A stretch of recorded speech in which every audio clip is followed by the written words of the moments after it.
kasi magalit siya sa atin kapag hindi natin sinabi sa kanya yung problema ng inay niya. Ano? Hintayin na lang natin si Mr. Green. Siya nang bahala. Natatakot ako, Denise. Parang meron namang hindi mangyayari maganda eh. Sa kasalukuyan, si Josel Olalia ay nagtatrabaho bilang Senior Vice President for Business Development sa Teleperformance, isang BPO company. Naninirahan siya ngayon sa Quezon City at single pa rin siya. Of course, Mommy. Kaya naman siguro, mas malaking ipamamana niyo sa akin. Diba, Mommy dearest? Yan ang isa pang gusto ko sa'yo. Sige na, Santi, kumain ka na. Ang atay, pampalakas ng katawan. Lalo ka na, bagong kasal ka, di ba? O, kailangan mo ng energy. Sige na, kain ka na. Paborito namin yan. Masarap yaan. Sa kasalukuyan, si Erica Pipe ay nagtatrabaho bilang Corporate Event Project Manager, Photographer at Business Owner. Naninirahan siya ngayon sa Metro Manila. Alam mo, minsan tuloy, iniisip ko, siguro mas mabuti kung mag-asawa na lang kami ni Nelia. Huwag mo akong alalahanin, kaya ko. Isa pa, hindi naman ako nag-iisa. Nandito naman si Itay, di ba? Oo nga, pero... Hindi na, sige na. Inaantay kita ng asawa mo at Ben.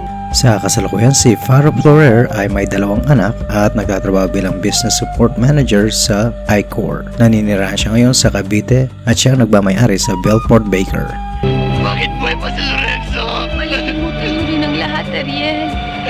Narito naman kami. Narito rin ako. Hindi ba, Ariel? Inay, tatapusin niyo pa ba yan? Oo, ang galing niya eh. Eh, wala naman dyan si Dick Boy eh. Hindi na matutuloy yan. Sa kasalukuyan, si Mia Price ay may 2 anak. Aktibo siya sa Benedictine Foundation at nagpapatakbo ng family restaurant.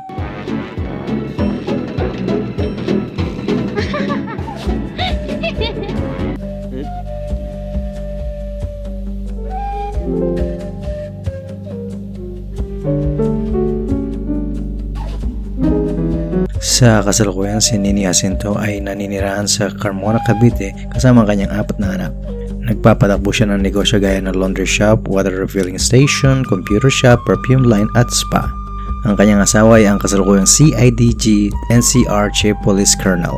Ayla, Oo, sana eh. Ano kakainin nyo?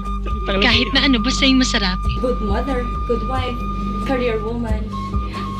Ay, sana one day, maging katulad niyo ako. Pati carrot cake, ang galing-galing niyo magluto. Ano namang masama kung poor siya? Poor na nga siya, wala pa siyang prinsipyo. Eh, hindi mo naman masisisi yung tao eh. Paano lagi na lang siya nililibre ni Dondi sa ni Bernie? Parang nakuhaw yata akong bigla.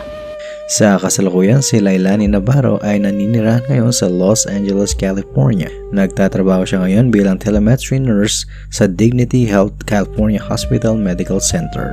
Sa kasalukuyan, si Lailani Navarro ay very active member ng INC. Isa siyang dog lover at single pa rin. By the way, are you free on Friday? Iayain sana kitang manood ng sine. Sure.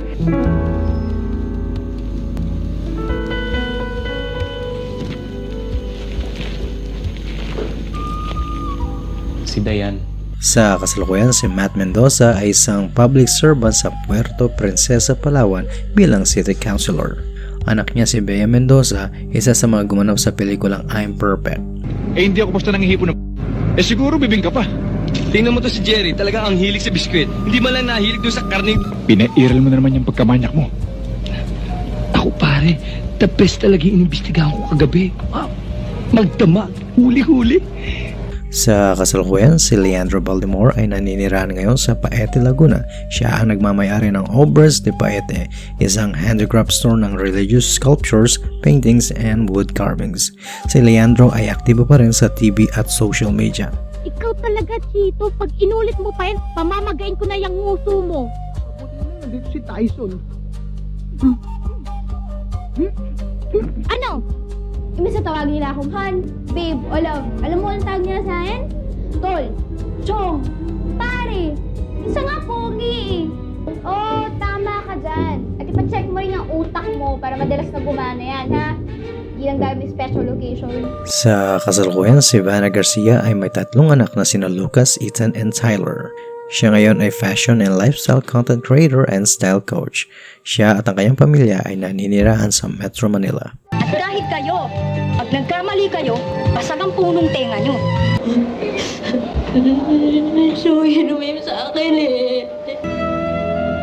Dati ho sila magkakaibigan nila Daddy Tonyo. Kaya ho nang mamatay sila, si Daddy Tonyo ho ang nag-alaga sa akin.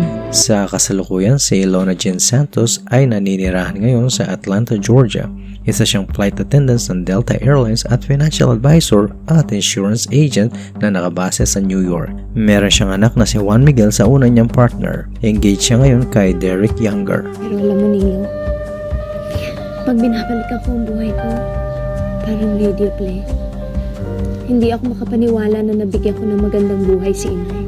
Nani, wag na lang nung kadiri. At least si Bernie, kahit mayabang siya, meron naman siya ipagyayabang at saka bagay sa kanya. Sa kasalukuyan, si G. Tonji ay may dalawang anak na sina Kenobi Benjamin at Alex. Siya ngayon ay Director of Communications and Community Partnership of Island Pacific at Film Cultural Consultant. Isa rin siyang event host. Naninirahan siya ngayon kasama ang kanyang pamilya sa Los Angeles, California. Umalis ka rito. Ikaw talaga, Margarita. Pati ako tinatalo mo. Baka nakakalimutan mo, magpinsan tayo. Suplado mo naman sa personal, sa picture like ka nakangiti.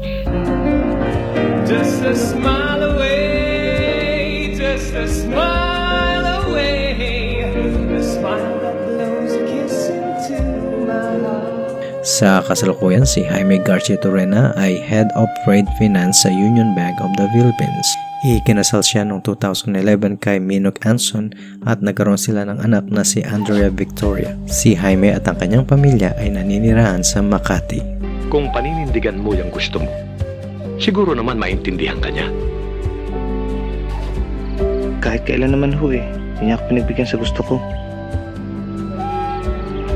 Kahit gaano ko man ito kamahal. Alam kong buhay mo to. Diskarte mo. Pero kaibigan kita. At alam kong may karapatan akong pagsabihan ka. Sa kasalukuyan, si Bojo Molina ay naninirahan sa Tamuning, Guam. Meron siyang dalawang anak at nagpapatakbo siya ng advertising and production company sa Guam. Ano ka ba naman, Emil? Lagi ka na lang huli sa balita. Hindi mo ba alam na si Mimina saka si Enzo? Payag ba kayo guys na ngayon din natin i-declare na ito ang anniversary ng bago nating barkada? Agree or disagree? Agree! Sa kasalukuyan, si Trisha Roman ay may dalawang anak na sina Andre at Wednesday. Di siya masyadong aktibo sa social media maliban na lang sa Instagram. Madalas na pinupost niya ay ang family travel nila, yung dance update niya kay Wednesday at ang basketball update kay Andre. Si Trisha at ang kanyang pamilya ay naninirahan sa Metro Manila. Sagot mo ako sa subi. Oo naman, sagot kita. Grabe talaga, Iko. Loves na loves mo talaga ako. Mwah! Grabe. Dahil lang puntahan ko lang ha, sabi.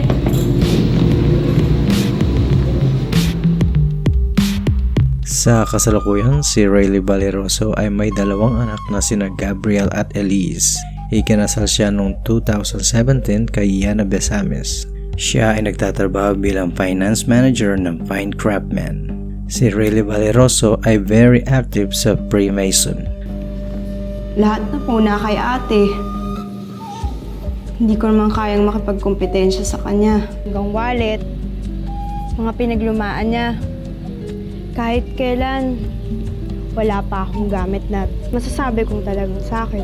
Sa kasalukuyan, si Diane Delphine ay naninirahan sa Florida, United States. Siya ay nagtatrabaho bilang Enterprise Sales Director sa Paycor, isang payroll and HR software company. Boyfriend niya ang WWE pro wrestler na si Headbanger Mosh.